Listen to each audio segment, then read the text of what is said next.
नमस्कार दोस्तों, कविता Yadav YouTube channel पर आप सभी का स्वागत है। DTET plus PTGT PGT Hindi की तैयारी को आगे बढ़ाते हुए आज की क्लास में हम करेंगे हिंदी साहित्य से संबंधित महत्वपूर्ण प्रश्न। हिंदी साहित्य के महत्वपूर्ण प्रश्न हम व्याख्या सहित प्रश्नों को करने की कोशिश करते हैं और जैसे कि हम एक प्रश्न के साथ उसके विद सॉल्यूशन के साथ प्रश्नों को करते हैं तो एक तथ्य हमारे सामने बार बार आता है और बार बार से आने से ही हमारी जो रिवीजन जब होती है किसी भी चीज़ की या तथ्य की तो हमें याद भी जल्दी होती है। तो इसी तरह हमारी जो सीरीज चली हुई है जिसमें हम 20-25 प्रश्नों को व्याख्या सहित करने की कोशिश करते हैं ताकि एक प्रश्न से संबंधित हमें अन्य तथ्य भी मिल जाए। और आज की क्लास होगी हमारी थोड़ी सी लंबी क्लास होगी भाई, 50 प्रश्नों की क्लास होगी जिसमें कि हम पीछे की रिवीजन करते हुए आगे बढ़ेंगे। और शुरुआत कर लेते हैं प्रश्न नंबर 1। एक बात और बता देना चाहती हूँ भाई, सबसे पहले आप लोगों को मकर संक्रांति की हार्दिक शुभकामनाएं। मकर संक्रांति त्यौहार का दिन होने के कारण थोड़ा सा बिजी शेड्यूल हो गया था, इसीलिए जो आज की क्लास है आपको थोड़ी सी लेट ही मिल रही होगी, तो इसके लिए मैं माफ़ी चाहूँगी। केवल DTET+B के लिए ही ये जो प्रश्न है ये नहीं है, और भी अन्य जो परीक्षाएँ हैं जिस भी स्टेट में TGT PGT संबंधी परीक्षा होती है, हिंदी साहित्य जिस भी परीक्षा में पूछे जाते हैं सभी के लिए महत्वपूर्ण है, चाहे किसी भी स्टेट की TGT PGT परीक्षा हो या फिर NTA नेट की परीक्षा हो, सभी के लिए जो ये सीरीज है मददगार साबित होगी। तो अब शुरुआत कर लेते हैं प्रश्न नंबर 1। अब हम थोड़ा जल्दी प्रश्नों को करेंगे क्योंकि हमारे पास समय बहुत ही कम है, परीक्षा की तिथि हमारे पास ही है, तो इसलिए हमें संपूर्ण साहित्य के प्रश्नों की भी जो है रिवीजन करते हुए चलना है और साथ साथ एक एक टॉपिक को कंप्लीट करते हुए साथ साथ उसके अधिक से अधिक प्रश्नों का अभ्यास करते हुए अपनी तैयारी को आगे बढ़ाना है। मैं बार बार आप लोगों को कहती हूँ कि निरंतर अभ्यास ही सफलता का राज होता है, सफलता का राज ही निरंतर अभ्यास है, तो ये आपको ध्यान रखना है। तो देख लेते हैं प्रश्न नंबर 1। राग दरबारी उपन्यास में वर्णित गाँव है, कौन सा गाँव राग दरबारी उपन्यास में वर्णित है, किस गांव का वर्णन इसमें किया गया है? तो हमारा सही आंसर हो जाएगा शिवपालगंज जो है। एक बार हम थोड़ी डिटेल से चर्चा कर लेते हैं। राग दरबारी विख्यात हिंदी साहित्यकार श्री लाल शुक्ल के प्रसिद्ध व्यंग्य रचना रही है। श्री लाल शुक्ल का उपन्यास रहा है जो कि एक व्यंग्य रचना रही है राग दरबारी, जिसमें कि शिवपालगंज का उसमें वर्णन किया गया है, ये आपको ध्यान रखना है। और उन्होंने 1969 ईस्वी में साहित्य अकादमी पुरस्कार से भी सम्मानित किया है। इस रचना के ऊपर श्री लाल शुक्ल जी को साहित्य अकादमी पुरस्कार भी मिला है, उसे सम्मानित किया है। यह ऐसा उपन्यास है जो शिवपालगंज गांव की कथा के माध्यम से आधुनिक भारतीय जीवन की मूल्यहीनता को सहजता से अनावृत करता है। इस उपन्यास के संबंध में आप लोग देख सकते हो। बढ़ते हैं आगे। प्रश्न संख्या 2। हजारी प्रसाद द्विवेदी द्वारा रचित पहला उपन्यास कौन सा है? हजारी प्रसाद द्विवेदी द्वारा रचित पहला उपन्यास पूछा हुआ है, तो हजारी प्रसाद द्विवेदी जी का पहला उपन्यास है बाणभट्ट की आत्मकथा।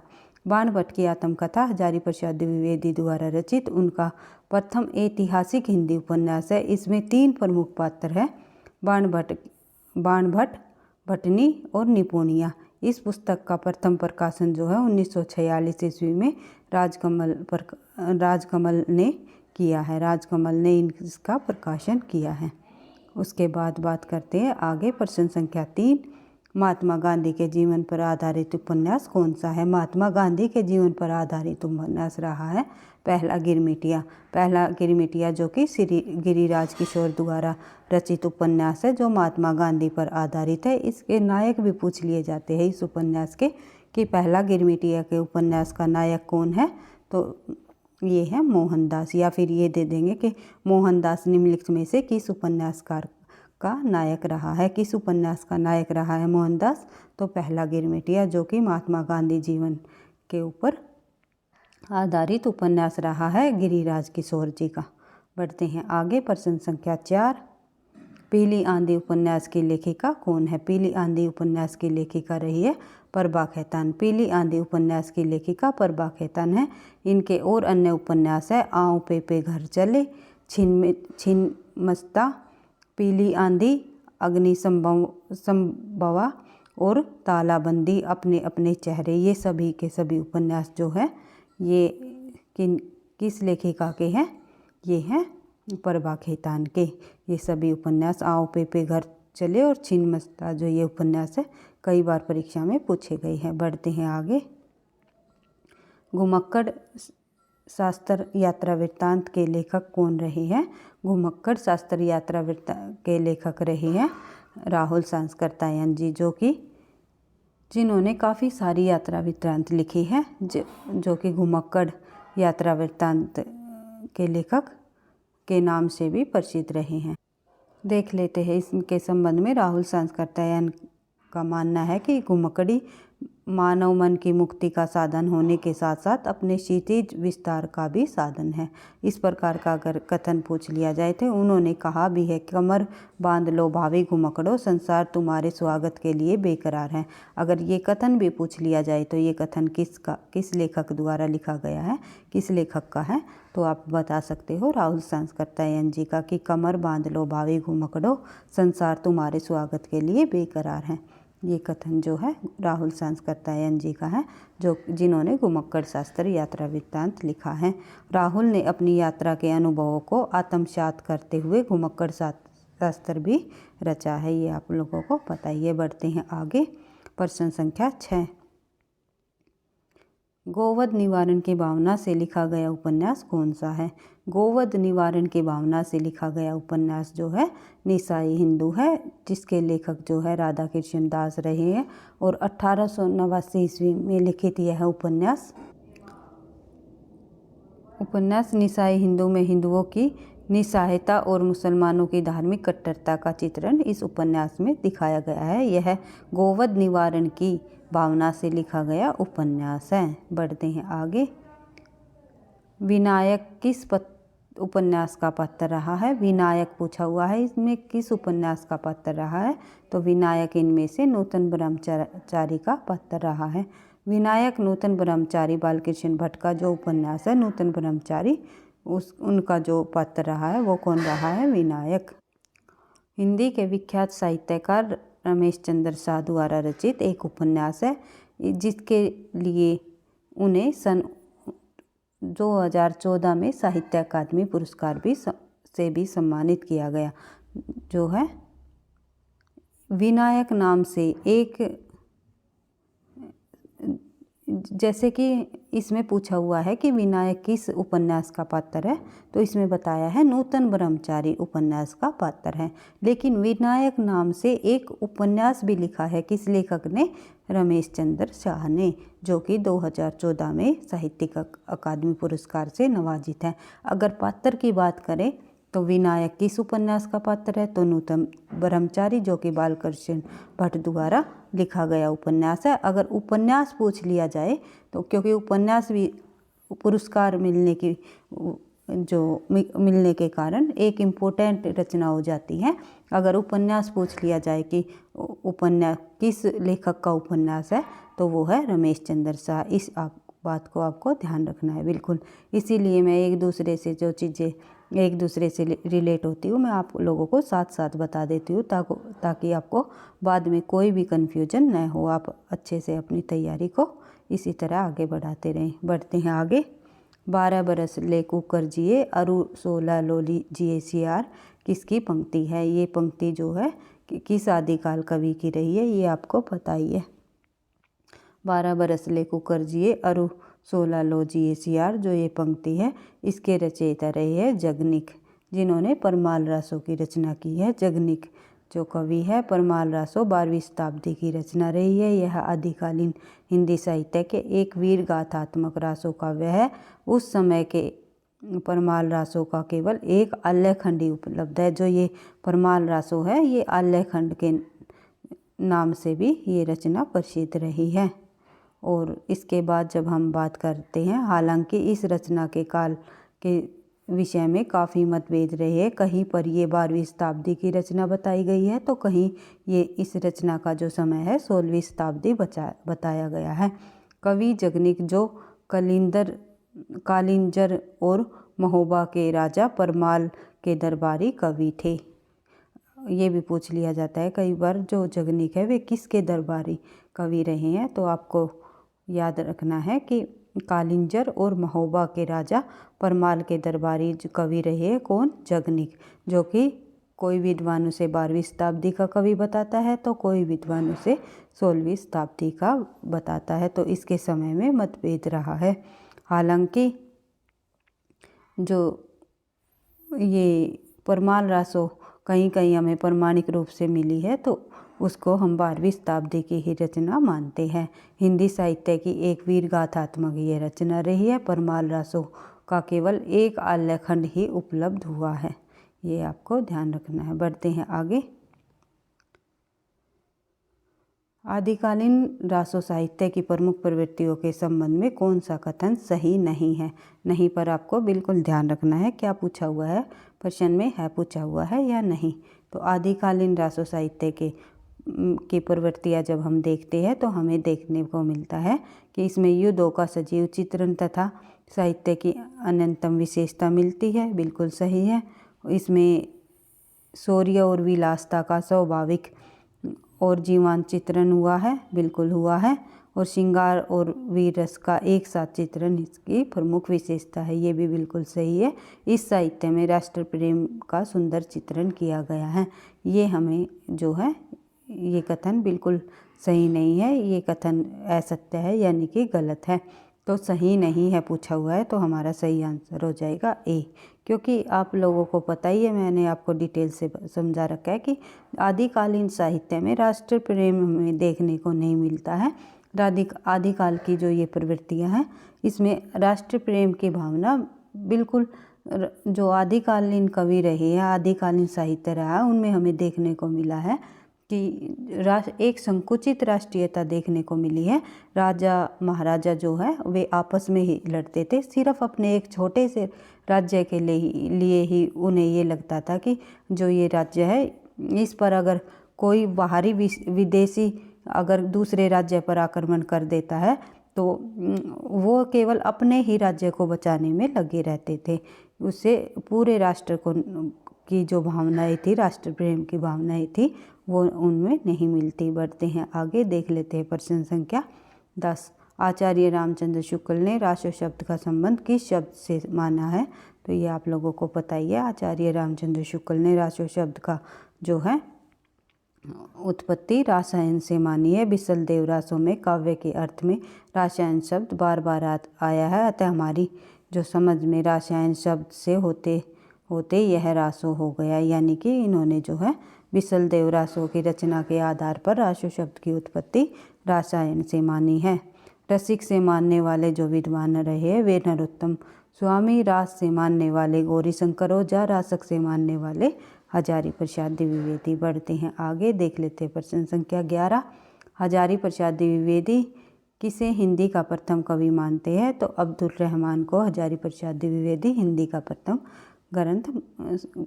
प्रथम कवि मानते हैं, अब्दुल रहमान को। बढ़ते हैं आगे, देख लेते हैं इससे संबंधित और अन्य तथ्य। अब्दुल रहमान को हजारी प्रसाद द्विवेदी हिंदी का प्रथम कवि मानते हैं। सरहप्पा को माना गया है राहुल सांस्कृत्यायन जी द्वारा। और स्वयंभू को मानते हैं राम कुमार वर्मा, और पुष्यदंत को मानते हैं शिव सिंह सेंगर जी। बढ़ते हैं आगे, देख लेते हैं प्रश्न संख्या 12। संविधान के 92वें संशोधन अधिनियम 2003 द्वारा कितनी भाषाओं को भारतीय भाषाओं में सम्मिलित किया गया है? संविधान में के अंतर्गत जो संशोधन हुए, जैसे कि 92वां संशोधन हुआ, उसमें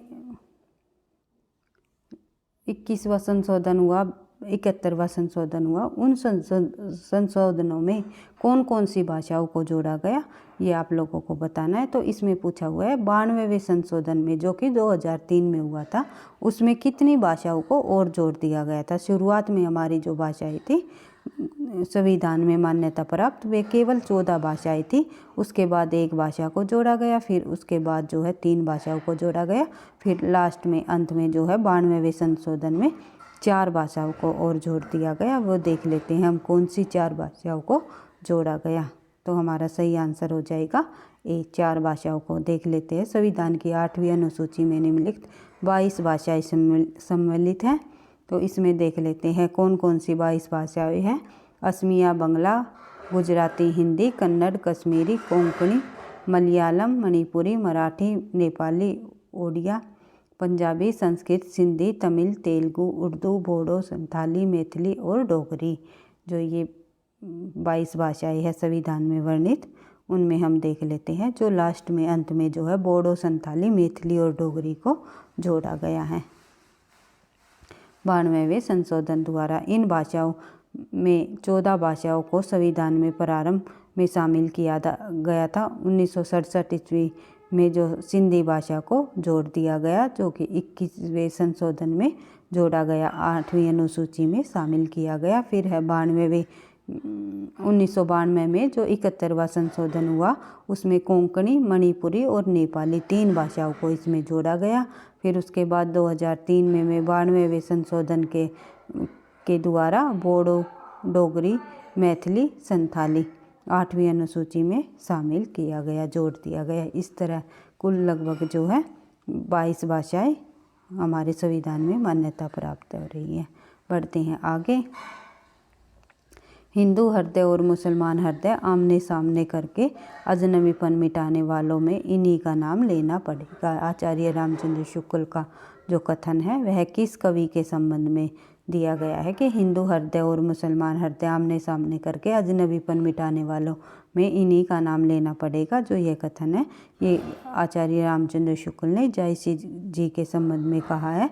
आप लोगों को लगा होगा कि कबीरदास जी के संबंध में बोला है, लेकिन आचार्य रामचंद्र शुक्ल ने जायसी जी के संबंध में ये कहा है।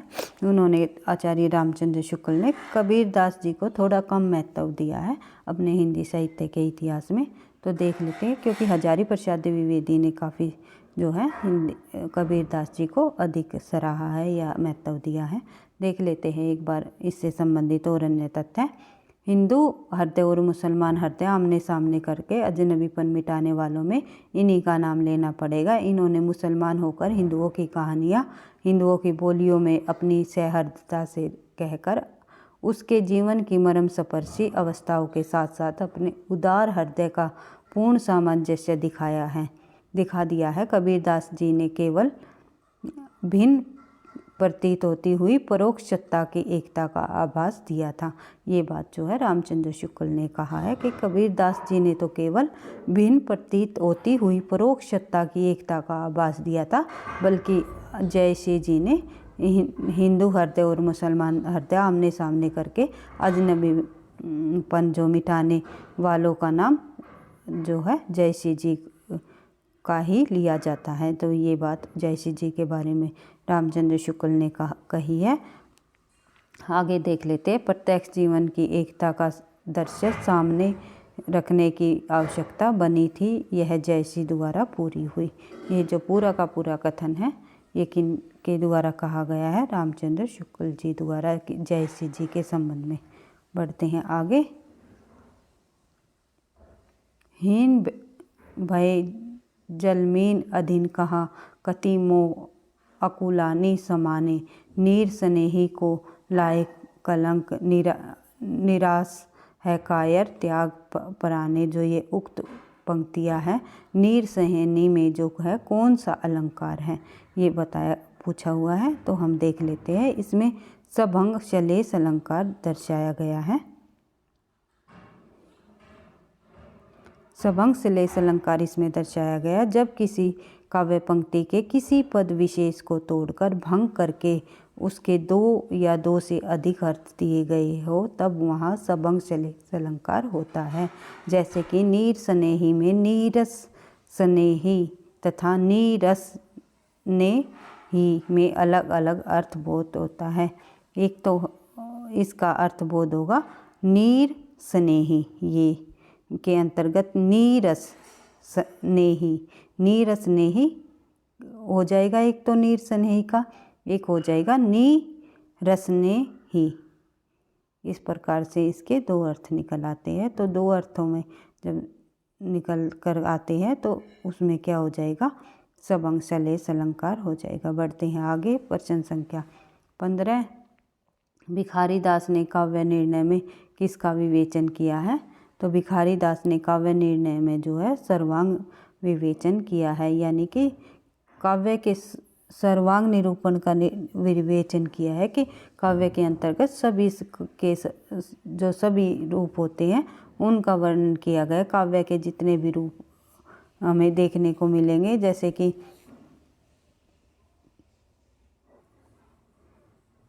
जैसे कि उसमें रस की भी प्रधानता है, अलंकार की भी प्रधानता है, ध्वनि की भी, गुण की भी। इस प्रकार काव्य में किस किस की प्रधानता दी गई है, तो इन्हीं को कहते हैं जो जिसमें कि काव्य शास्त्र के अंतर्गत जितने भी जो हमें रस, ध्वनि, अलंकार, हमें वक्रोक्ति ये पढ़ने को मिलती है, ये काव्य में हमें देखने को मिलते हैं। तो काव्य निर्णय जो रचना है उसमें किसका विवेचन किया गया है, तो सर्वांग सभी अंगों का वर्णन इसमें विवेचन किया गया है, यानी कि सर्वांग निरूपण। तो एक बार देख लेते हैं थोड़ा डिटेल से। भिखारी दास का काव्य निर्णय सर्वांग निरूपण काव्य है। इसमें काव्य प्रयोजन, काव्य हेतु, अलंकार, रस, ध्वनि, भाव, ध्वनि, गुणीभूत, व्यंग्य, तुक, गुण और दोष आदि का विशद विवेचन इसमें किया गया है। आचार्य रामचंद्र शुक्ल ने बिहारी की भाषा को इसमें क्या लिखा है, तो आचार्य रामचंद्र शुक्ल ने बिहारी की भाषा को जो है, बिहारी की भाषा जो है चलती होने पर भी साहित्यिक है, ये लिखा है। भाई सॉरी, गलती से भी लग गया, तो हमारा आंसर हो जाएगा सी। तो बिहारी की भाषा चलती होने पर भी साहित्यिक है, ये भी इसमें लिखा गया है। बिहारी की भाषा चलती होने पर भी साहित्यिक है। वाक्य रचना व्यवस्थित है तथा शब्दों के रूप का व्यवहार एक निश्चित प्रणाली है। यह बात बहुत कम कवियों में पाई जाती है। भूषण और देव के शब्दों का व्यवहार किया गया है। बिहारी की भाषा इस दोष से भी बहुत कुछ मुक्त है, ये इसमें जो है कहा गया। बढ़ते हैं आगे। जहाँ कलह तह सुख नहीं, कलह सुखन को सूल, सबे कलह एक राज में, राज कह को मूल। जो ये पंक्ति दी गई है, उपयुक्त में दोहों में किस कवि ने अतीतकालीन चित्तवृत्तियों का वर्णन किया गया है, तो इसका हमारा जो है सही आंसर हो जाएगा डी, नागरीदास।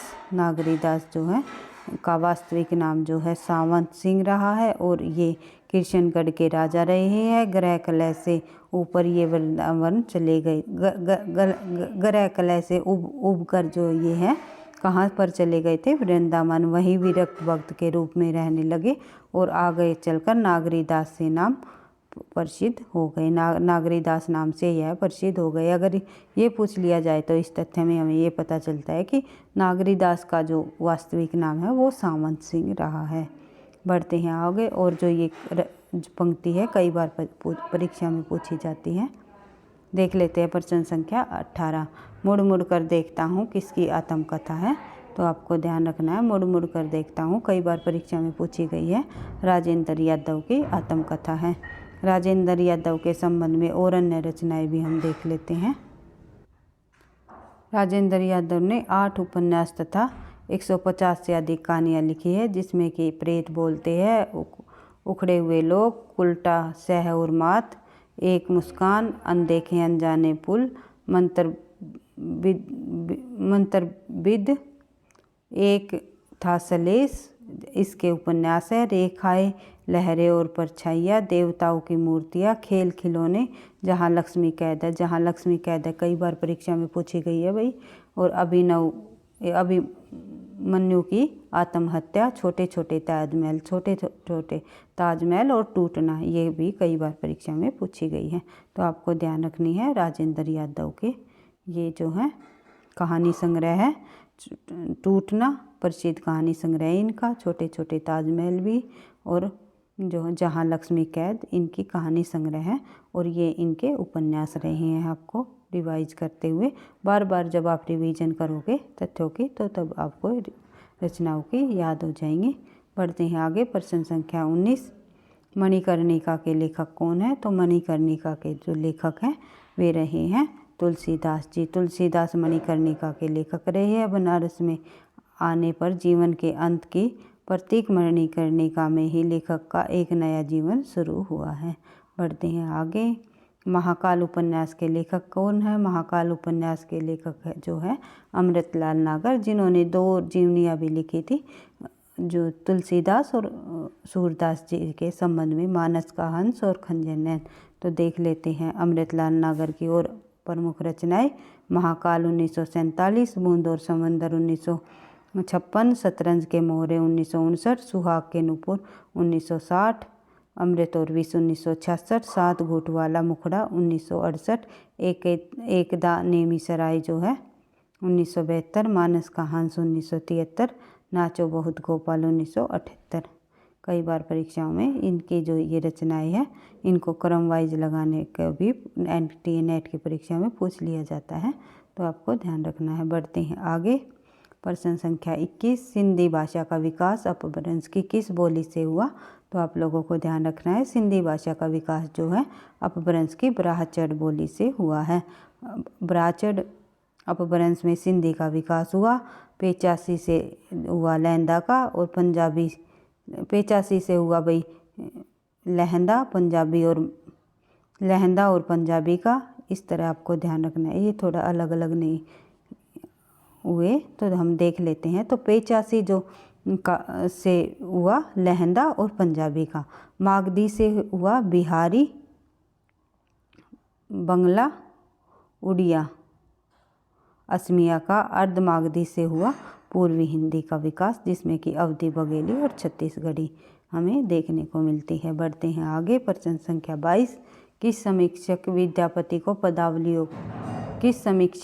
ने विद्यापति की पदावलियों को जीव और परमात्मा के संबंध का रूपक माना है? यहाँ पर नहीं आएगा भाई, एक दो मिस्टेक हो जाती है टाइपिंग, तो इसलिए थोड़ा सा आपको ध्यान से समझते हुए करना है।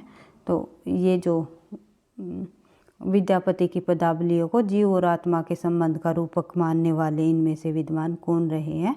तो आपको ध्यान रखना है आनंद कुमार स्वामी। बढ़ते हैं आगे। कमलेश्वर द्वारा रचित कहानी नहीं है। इनमें से कमलेश्वर द्वारा रचित कहानी कौन सी नहीं है? तो एक और जिंदगी जो कहानी है ये मोहन राकेश की कहानी है, ना कि कमलेश्वर की। तो ये तीनों कहानी राजा बंसिया जो कि 1957, कस्बे का आदमी जो 1958 और मास का दरिया 1966 कमलेश्वर वर्मा जी की कहानी है। बढ़ते हैं आगे। प्रश्न संख्या 24, इनमें से कौन सी कीर्ति वृंदावन लाल वर्मा की है? वृंदावन लाल वर्मा की इनमें से कीर्ति पूछी हुई है। तो भुवन विक्रम जो है वृंदावन लाल विक्रम की का उपन्यास रहा है, जो कि 1957 ईस्वी में लिखा गया। शेष जो रचनाएं हैं जैसे कि गोदान 1936 प्रेमचंद जी की, और चित्रलेखा जो है भगवती चरण वर्मा की 1934 में। यही सच है 1996 में मनु भंडारी जी की रचना है। बढ़ते हैं आगे। सुख सागर के रचनाकार कौन रहे हैं? इनमें से सुख सागर के जो रचनाकार रहे हैं वे रहे हैं मुंशी सदा सुखलाल जी। मुंशी सदा सुखलाल जो नियाज ने विष्णु पुराण के आधार पर खड़ी बोली में सुख सागर की रचना की है। आरंभिक खड़ी बोली की रचना में सुख सागर महत्वपूर्ण ग्रंथ रहा है। बढ़ते हैं आगे। प्रश्न संख्या 26, सांध्य भाषा से अभिप्राय क्या है? तो सांध्य भाषा से अभिप्राय जो है ऊपर से लोक विरोधी अर्थ देने वाली किंतु साधना के विशुद्ध अर्थ को स्पष्ट करने वाली भाषा। तो सांध्य भाषा से संबंधित हम देख लेते हैं। सांध्य भाषा से अभिप्राय ऊपर से लोक विरोधी अर्थ देने वाली किंतु साधना के विशुद्ध अर्थ को स्पष्ट करने वाली भाषा को हम सांध्य भाषा का नाम देते हैं। तो सांध्य भाषा से अभिप्राय सांध्य भाषा सिद्धों द्वारा अपनी अंत साधना अनुभूतियों को व्यक्त करने के लिए प्रयुक्त भाषा है।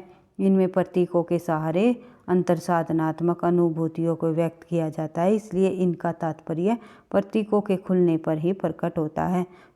सिद्धों ने अपनी जो रचनाएं है मुख्यतः अपभ्रंश और पुरानी हिंदी में की है। सांध्य भाषा वास्तव में इन रचनाओं में प्रयुक्त भाषा शैली रही है। ये सांध्य एक प्रकार की कोई भाषा नहीं है, ये एक शैली है, लिखने की शैली है। भाषा शैली को ही हम कह देते हैं भाषा, सांध्य भाषा। यह कोई नितांत पृथक भाषा नहीं है, यह एक शैली है। नाथ ने भी सांध्य भाषा का प्रयोग अपनी रचनाओं में किया है। कबीर ने भी ऐसी ही भाषाओं को उलटबासी कहा है।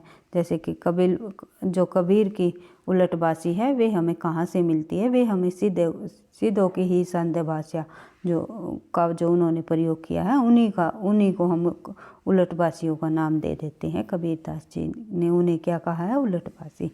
बढ़ते हैं आगे। प्रश्न संख्या 27। हिंदी साहित्य के रीतिकाल का श्रृंगार काल नाम किन्होंने दिया, किस साहित्यकार ने रखा? तो हिंदी साहित्य के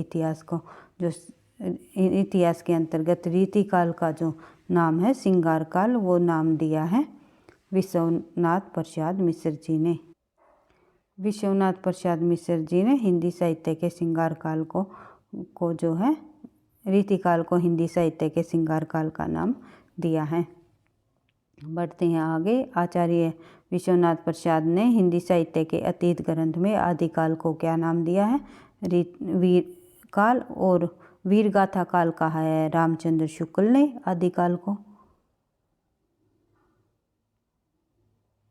शुक्ल ने। और विश्वनाथ ने क्या कहा है? वीर काल। ये आपको ध्यान रखना है। वीर गाथा गाथा अगर आ जाए तो रामचंद्र शुक्ल द्वारा कहा गया आदिकाल को। अगर वीर काल आ जाए तो किसने कहा है? विश्वनाथ प्रसाद ने। इस तथ्य को आपको ध्यान रखना है क्योंकि इसमें बच्चे कंफ्यूज हो जाते हैं काफ़ी, इसलिए मैं आपको बता रही हूँ बार बार। रीतिकाल को श्रृंगार काल नाम देने वाले जो विश्वनाथ प्रसाद रहे हैं। उसके बाद देख लेते हैं मिश्र बंधुओं ने जो रीतिकाल को क्या नाम दिया? अलंकृत काल। आचार्य रामचंद्र शुक्ल ने रीतिकाल को रीतिकाल और उत्तर मध्यकाल नाम दिया है क्योंकि आचार्य रामचंद्र शुक्ल ने दोहरे नामकरण के प्रवृत्ति को अपनाया है। उन्होंने आदिकाल का जो नाम है वीर गाथा काल भी नाम दिया है और आदिकाल नाम भी उन्होंने स्वीकार किया है। इसी प्रकार उन्होंने रीतिकाल को भी 2 नाम दिए हैं, रीतिकाल भी कहा है और उत्तर मध्यकाल भी कहा है। राम कुमार वर्मा जी ने कलाकाल नाम दिया है, डॉक्टर रसाल ने काव्य कलाकाल नाम दिया है, आचार्य विश्वनाथ प्रसाद जी ने श्रृंगार काल नाम दिया है रीतिकाल को। बढ़ते हैं आगे।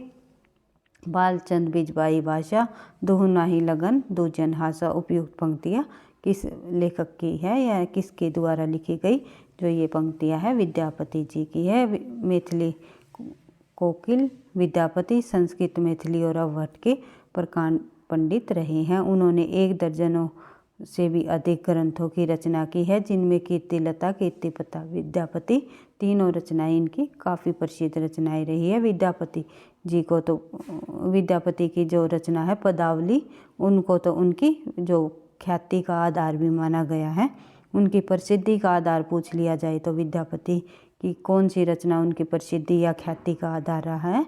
तो पदावली रहा है। विद्यापति की प्रसिद्ध काव्य पंक्तियाँ है बालचंद बिजबाई भाषा दुहु नहीं लगन दूजन हासा। विद्यापति का जो जन्म है 1352 और मृत्यु 1448। यह शिव भक्त रहे थे, लेकिन उन्होंने जो प्रेम गीत और भक्ति वैष्णव गीत भी गाए थे। ये भी पूछ लिया जाता है कि विद्यापति क्या थे? तो विद्यापति शिव थे। बढ़ते हैं आगे। प्रश्न संख्या 29। किस रासो काव्य की कथा का वर्णन सुख सुखी के द्वारा किया गया है? तो आज पृथ्वीराज रासो जो कि चंद बरदाई द्वारा रचित रचना है। पृथ्वीराज रासो, उसमें जो है सुख सुखी का वर्णन किया गया है। और किन्होंने कहा है? तो ये आचार्य हजारी प्रसाद द्विवेदी के कथन में हमें देखने को मिलता है कि पृथ्वीराज रासो की रचना सुख सुखी संवाद के रूप में हुई। जिन सर्गों में यह शैली नहीं मिलती उन्हें प्रक्षिप्त या जोड़ा या मिलाया हुआ, प्रक्षिप्त का मतलब होता है जोड़ा या मिलाया हुआ, मानना चाहिए। इससे वे अंश ही प्रक्षिप्त सिद्ध होते हैं जिसने इतिहास विरुद्ध तथ्य है। अगर इस प्रकार से पूरा का पूरा ये कथन भी पूछ लिया जाए तो अगर ये पूछ लिया जाए तो किन्होंने माना है, किन के अनुसार सुख सुखी संवाद माना गया पृथ्वीराज रासो को? तो आपको याद रखना है हजारी प्रसाद द्विवेदी जी द्वारा।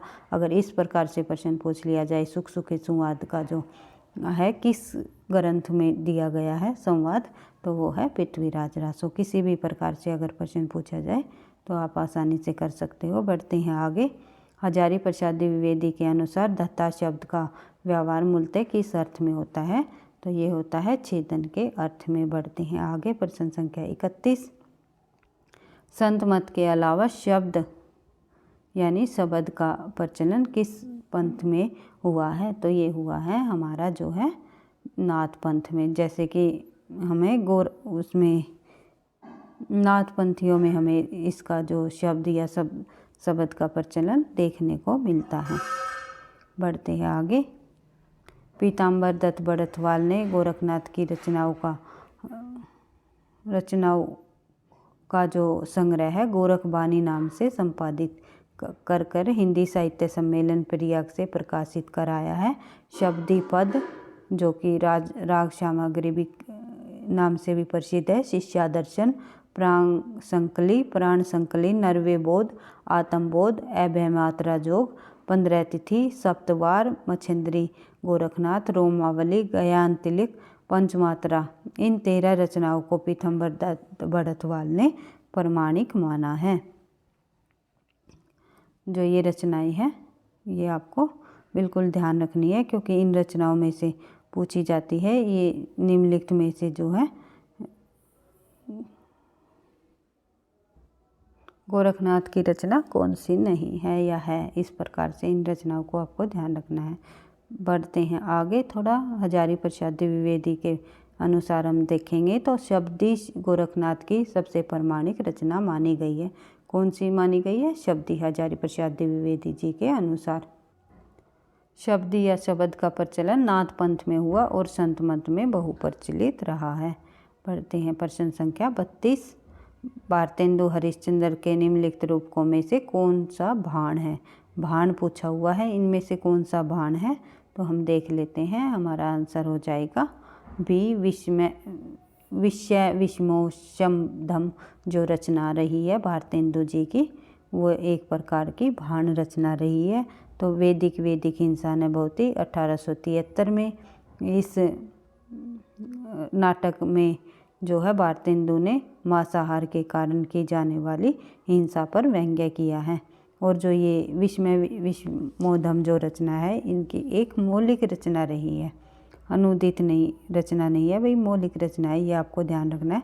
क्योंकि भारतेंदु जी के ये जितने भी नाटक है अनुदित और मौलिक दोनों प्रकार के हैं, और ये परीक्षा में पूछा जाता है इनमें से कौन सा मौलिक नाटक है, कौन सा अनुदित। मैंने आपको पहले भी बता चुकी हूँ, जो अनुवाद करके जैसे संस्कृत भाषाओं से किसी भी अन्य भाषाओं से अनुवाद करके लिखा गया जो रचना होती है उन्हें अनुदित कहते हैं, और जो खुद की स्वयं की जो रचित रचनाएं होती हैं वे होती है किसी भी भाषा से अनुवाद करके न लिखा जाए तो वे उनकी होती हैं मौलिक रचनाएं। देख लेते हैं, वैदिक हिंसा ने भवती जो है 1873 में इस नाटक में भारतेंदु ने मांसाहार के कारण की जाने वाली हिंसा पर व्यंग्य किया है। प्रेम जोगनी 1874 ईस्वी, सत्य हरिश्चंद्र जो है 1875, चंद्रावली भी 1875, विषमोधम जो है एक प्रकार की भाण रचना रही है इनकी 1876 में।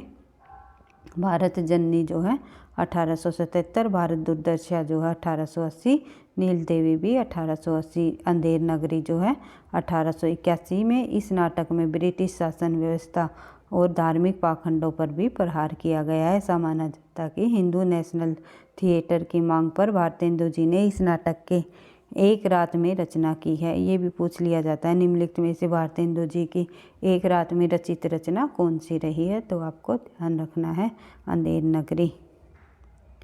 बढ़ते हैं आगे, सती प्रताप जो है 1884 ईस्वी में लिखी गई भारतेंदु जी द्वारा यह अनुदित नाटक रहा है। उसके बाद रत्नावली जो है हर्षवर्धन द्वारा रचित संस्कृत नाटक का अनुवाद रहा है 1868 में। विद्या सुंदर जो है 1868 में बंगला से अनुवाद की गई लिखी जा वाली रचना रही है। पाखंड विडम्बन जो है 1872 में कृष्ण मिश्र द्वारा कृत प्रबोध चंद्रोदय के 3 अंक का अनुवाद इसमें किया गया है। और कपूर मंजरी जो है प्राकृत में राजशेखर की रचना का अनुवाद किया गया है। मुद्रा राक्षस 1878 ईस्वी, गुप्तकालीन नाटक विशाख दत्त के संस्कृत नाटक का अनुवाद इसमें दिखाया गया है। दुर्लभ बंधु है 1880, शेक्सपियर द्वारा रचित नाटक मैस्चन एक सेकंड भाई, मोर मैचेट ऑफ वेनिस द्वारा अनुवाद इसमें किया गया। दुर्लभ बंधु का कई बार पूछा जाता है कहाँ से अनुवाद किया, कौन सी रचना का अनुवाद है, तो आपको ध्यान रखना है। प्रश्न संख्या 33, निम्नलिखित में से कौन दो समांतर कथाओं पर आधारित चलने वाला शंकर शेष का नाटक है। तो इनमें दो समांतर कथाओं पर आधारित चलने वाला शंकर शेष का कौन सा नाटक है। एक और द्रोणाचार्य जी, एक और द्रोणाचार्य जो नाटक है इनका शंकर शेष का नाटक है। ये दो समांतर प्रसंगों पर चलने वाला नाटक रहा है।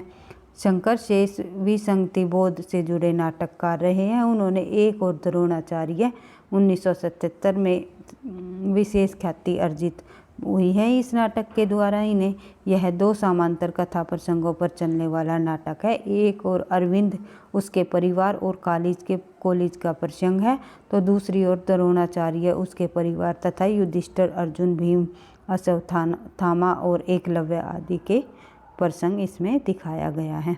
आधुनिक और प्राचीन, दोनों आधुनिक और ऐतिहासिक रचनाओं को इन्होंने का एक सामंजस्य स्थापित किया हुआ है। बढ़ते हैं आगे। प्रश्न संख्या 34, कविता करना अत्यंत पुण्य का फल है। इस दुर्दशा और अनंत उत्कंठा से कवि जीवन व्यतीत करने की इच्छा हुई। यह संवाद पंक्ति जयशंकर प्रसाद के किस नाटक से ली गई है। तो यह जो पंक्ति है जयशंकर प्रसाद के स्कंदगुप्त नाटक की है।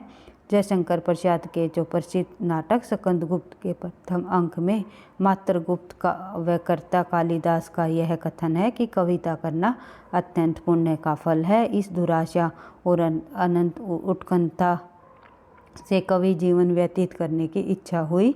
संसार के समस्त अभावों को असंतोष कहकर हृदय को धोखा देता रहा, परंतु कैसी विडंबना, लक्ष्मी के लालों का भ्रूभंग और क्षोभ की ज्वाला के अतीत मिला क्या।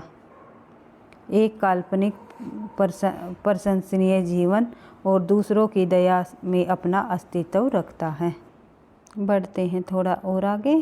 प्रश्न संख्या 35, ठेस कहानी के लेखक कौन है। ठेस कहानी के लेखक जो है वो है फणीश्वर नाथ रेणु। फणीश्वर नाथ रेणु जो है ठेस कहानी के लेखक है।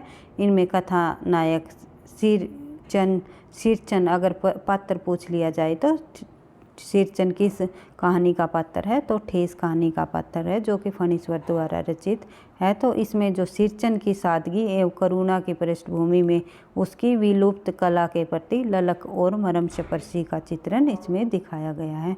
बढ़ते हैं आगे। प्रश्न संख्या 36, निम्नलिखित में से महावीर प्रसाद द्विवेदी का कथन कौन सा है। इनमें से महावीर प्रसाद द्विवेदी जी का कथन जो है वो है अर्थ सौरस्य की कविता का प्राण है। अर्थ सौरस्य ही कविता का जो प्राण है, ये इसमें महावीर प्रसाद द्विवेदी जी का कथन है। महावीर प्रसाद द्विवेदी का निबंध कवि और कर्तव्य जो कि जुलाई 1901 में सरस्वती पत्रिका में प्रकाशित हुआ। इस निबंध में द्विवेदी जी ने लिखा है कि गद्य और पद्य दोनों में कविता रची जा सकती है। कविता की भाषा सरल, बोधगम्य और बातचीत के स्तर पर होनी चाहिए। कविता में अलंकरण के स्थान पर अर्थ या भाव की प्रधानता होनी चाहिए, अर्थात अर्थ सौरस्य ही कविता का प्राण है, यानी कि अर्थ या भाव की प्रधानता ही कविता के अंतर्गत होनी चाहिए। यह बात कही है उन्होंने। कहा है कि कविता में अर्थ सौरस्य हो तो छंद अलंकार न भी हो तो कविता की सार्थकता होती है। बढ़ते हैं आगे। प्रश्न संख्या 37,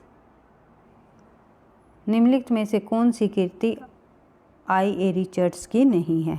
पाश्चात्य काव्य शास्त्र से भी संबंधित प्रश्न पूछे जाते हैं, तो हम देख लेते हैं। I.A. रिचर्ड्स की कौन सी इनमें से कीर्ति नहीं है। तो principle of literary criticism, the philosophy of literary culture and anarchy, और है इंटरप्रेशन इन टीचिंग।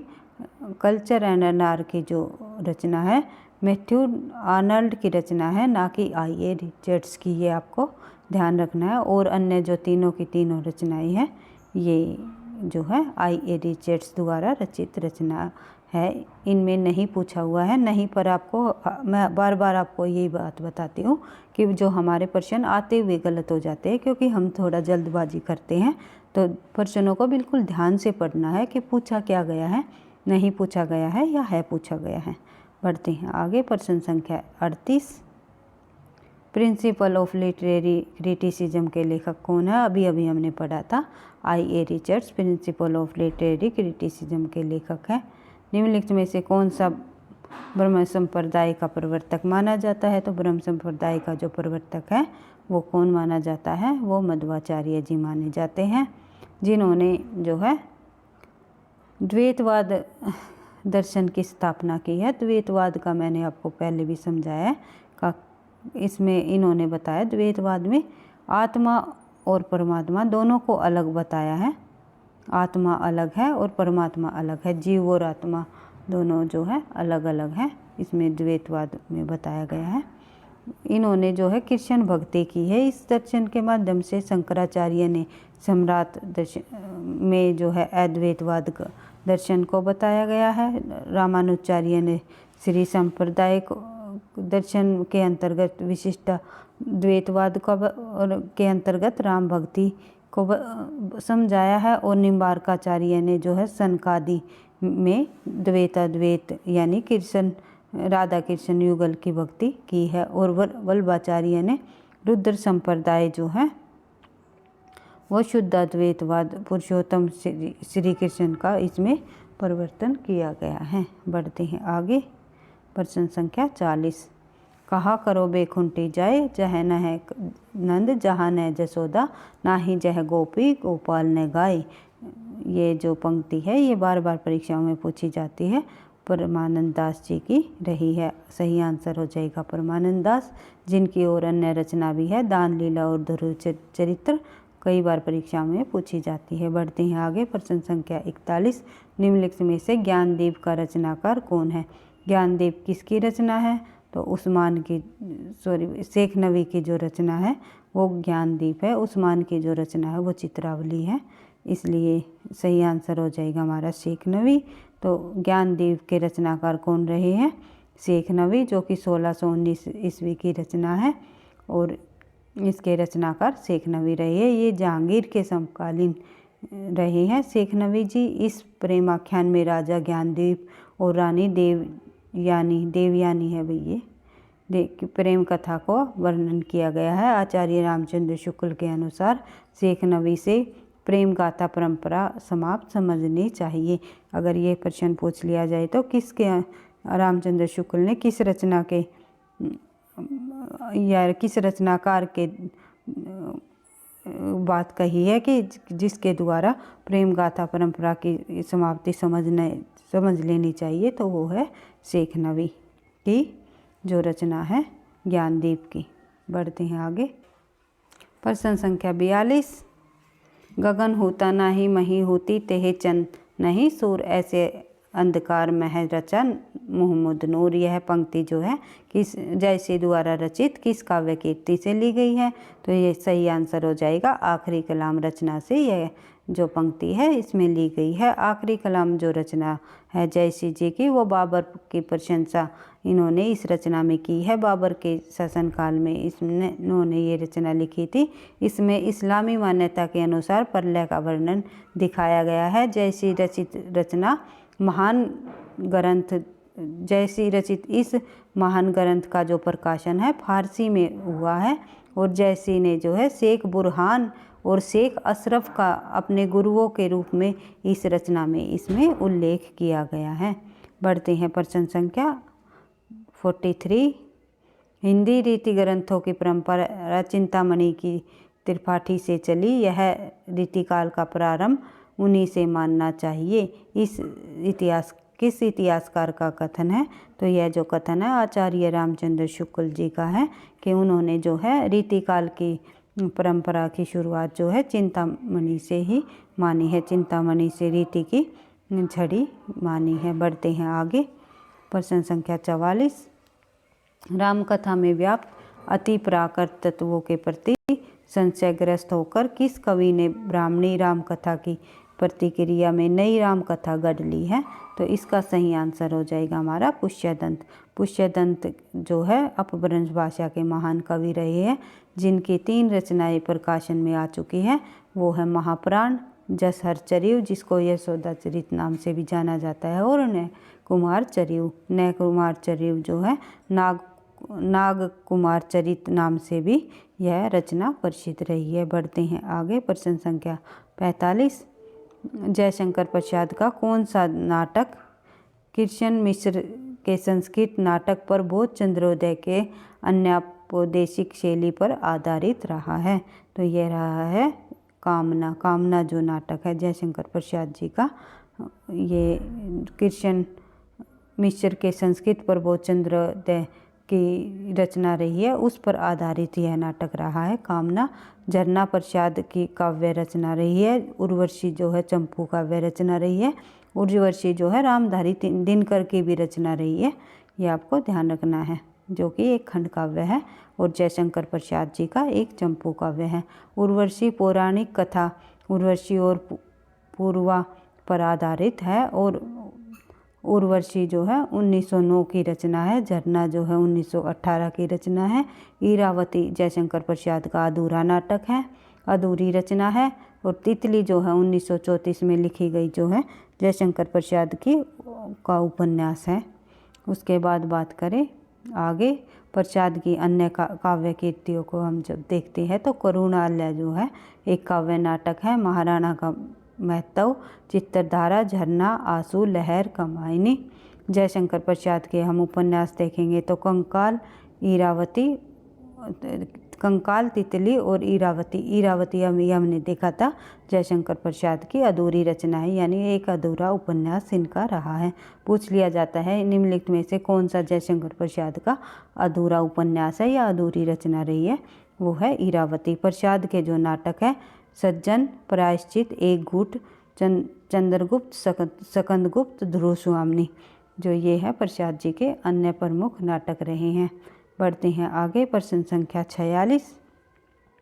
बानी को सार बखानो सिंगार, सिंगार को सार किशोरी, किशोरी उपयुक्त पंक्तियाँ जो है किस कवि द्वारा रचित हैं? तो ये जो पंक्तियाँ हैं ये देव कवि द्वारा रचित पंक्ति है। प्रश्न संख्या 47। नायिका भेद की संकीर्ण सीमा में जितना लोकचित आ सकता है, इस काल रीति का उतना चित्र निश्चय ही विश्वसनीय और मनोरम है। उपयुक्त कथन किसका है? तो ये नायिका भेद से संबंधित जो कथन दिया गया है ये किस लेखक का है? तो ये आपको ध्यान रखना है। तो ये जो है हजारी प्रसाद द्विवेदी ने कहा है। और नायिका भेद, बरवे नायिका भेद जो रचना है वो रहीम द्वारा लिखी गई रचना है। प्रश्न संख्या 47, भाई 2 बार आ गया प्रश्न संख्या 47। कोई बात नहीं, हमें संख्या पर ध्यान नहीं देना, हमें अपने प्रश्नों पर देखना है।